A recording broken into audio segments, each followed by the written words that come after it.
Hello, I'm here to show you some different types of food enrichment that you can use with your dog to help mentally stimulate them, tire them out and help to keep them really calm. So there's three main things that are calming for a dog. One is sniffing, another is chewing and the third one is licking. So I've got lots of toys here to show you that encompass all those three things. This first one is a snuffle mat. So this is made from lots of different bits of fleece tied through a mat that's got holes in. It takes hours and patience that I don't have, so I bought this one online. But you can make one or you can order one online. And what you do is you put your kibble, whatever you're feeding your dog, into the snuffle mat, and they then got to use their nose to sniff out where each piece of food is and then eat it. It takes them quite a long time to do that. Some dogs will be a lot quicker than others. But that's quite a good one for all of these are good just for generally feeding your dog or as an activity between going out for a walk and settling down for a nap. Having some sort of snuffle mat helps them to do something calm between activities. This isn't the most enthusiastic of dogs, it's taken him a while. Look. So, we'll move on to the next one. Oh, you got it. You didn't want it. Fussy dog. So this one is a licky mat. Put a bit of yogurt onto that. It's not supposed to be chewed around the edge, so don't leave it with your dog unsupervised. So with this one, the dog licks it off. You can put them in the freezer, which just makes them last a lot longer when the dog is licking them. You can also put them in the dishwasher, so I really like them. If the dog is comfortable with you touching them while they're eating, you can then start to do a bit of a health check, maybe check into his ears to see if they're okay. Maybe just do a quick check for lumps and bumps, fleas, things like that. You will notice if I, for example, try to pick up his foot, he stops eating. So that shows me that he's not comfortable with me doing that yet. I'd need to do a bit of work to get him comfortable on that. But it gives him something to focus on and do while maybe I start to introduce a little bit of brushing or grooming or something like that, and you'll then know very clearly that if the dog was to stop eating while you're doing it, they're not comfortable. If at any point he stops eating and keeps his head over it, then he's not comfortable with me being this close while he's eating, and I'd need to leave him well alone while I do it. But if he is comfortable, which I know he is with certain aspects, then I can take that opportunity to just do those bits of health check. I can also use this one for liquid medicine, so some painkillers come in a liquid form and antibiotics. So I can put my yogurt or dog meat or whatever on there and add the liquid onto the top. Here we have a B&M bargain snake. So this again, I've just put a little bit of yogurt into that one. Should we swap? They're only a couple of quid, £3 I think in B&M bargains when they have them in stock, and they normally squeak. It makes a good tuggy toy. I don't like to put kibble in it because I find it harder to get the kibble in than the dog does to get it out. So it's not very enriching for me. But with a bit of yogurt or a bit of dog meat in there, that's quite a good, nice licky one. Excuse me. Then we have a Kong. So when you throw these, I'm not going to do it because I've put food in it already, but when you bounce it, it goes all off in crazy directions. So it's a really good, fun toy just for fetch and for play.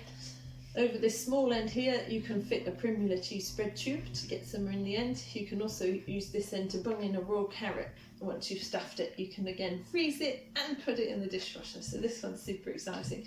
What they tend to do is either chew on it or lie down and give it a good lick. Would you like to swap? Oh, that one's better because that's got meat in it. So if we put it on the floor, we may find, he might stand up and do it. He may end up lying down to put his paw on to hold it still. So again, a bit of problem solving, and he's got to work out what to do when it rolls somewhere. Some dogs will pick it up and fling it around to try and get the food out. So you can put peanut butter in and then flick in some little bits of kibble as well to make it more interesting. I'm just going to see if he lies down.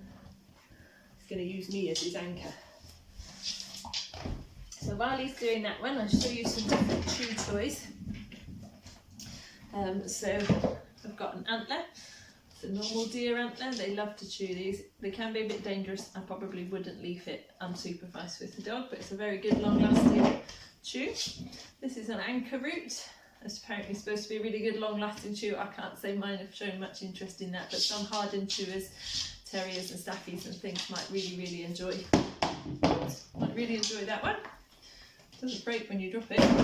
And then here are some nyla bones. So these are like safe chewable plastic that's flavoured.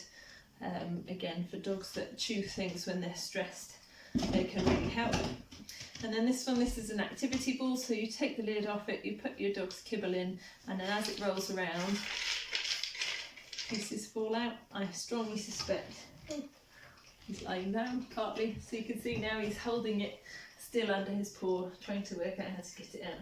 He's not likely to do this one, but let me wake you up another dog that definitely will.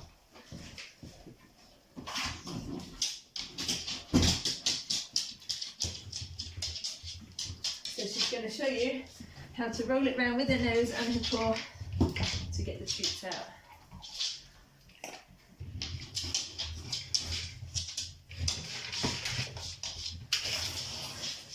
It's quite a noisy one. It will bash into things. Definitely not one to do if you're on a Zoom call or anything like that. It can get quite noisy. But you can see how he's going to start throwing that one around as well, and how to get the bits out.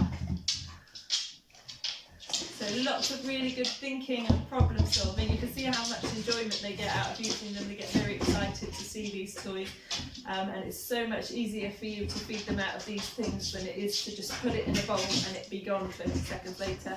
The dog's having to think, problem solve, use their brains, and it creates much calmer, tighter dogs. The only other one that I can't show you right now is these scatter feeding. So you get all their kibble and their food and you just throw it, preferably into some grass or something that involves pretty much a natural version then of a snaffle mat where they've got to actually sniff in between things to find it. You would need to make sure the dog's going to eat it all, because obviously leaving food out in the garden overnight is a bit of a rodent risk. But scattering the food around the garden, easiest way in the world to feed a dog, takes them a good 15-20 minutes to sniff out each piece and eat it. If you found this useful, you can find all of these products on most online stores like Amazon or eBay or anywhere like that. So we've also signed up with a partnership to a little family company called Tug Enough, who sell toys for dogs that really like to chase, catch and kill, so your terriers and your sighthounds, those kind of dogs.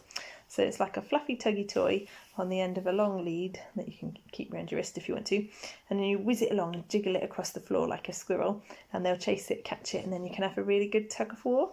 So they're really, really good fun for the dog, and it's a really good use of, so when you're recalling the dog, you can get the toy out and they can have a good play. If you use the code in the email, we will get a donation from the company to buy some more of these fabulous toys for the dogs in the centre. And if you use the code Newbury at checkout, you will also get free postage. Here's a video of some dogs in action using them.